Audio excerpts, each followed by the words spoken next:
మెదక్ జిల్లా వెల్దుర్తి మండల కేంద్రంలో ధాన్యం కొనుగోలు కేంద్రం వద్ద రైతులు తీవ్ర ఇబ్బందులు ఎదుర్కొంటున్నారు.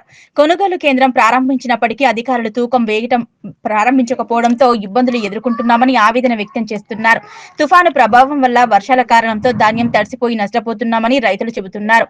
ప్రభుత్వం వెంటనే ధాన్యం కొనుగోలు జరపాలని రైతులు కోరుతున్నారు.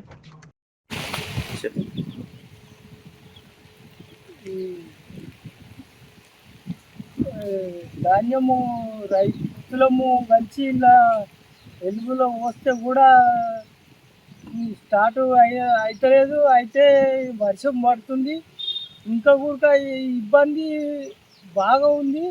ఎక్కడ ఉండబోయినా ఎక్కడ పోసినా స్థలము లేదు, మొత్తం మొలకలు వస్తున్నాయి.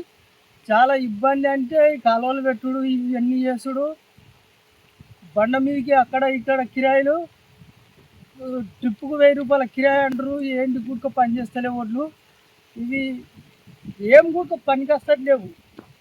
అంత ఘోరం అయిపోతుంది. వర్షము ఏం వర్షం కానీ ఇస్తలేదు.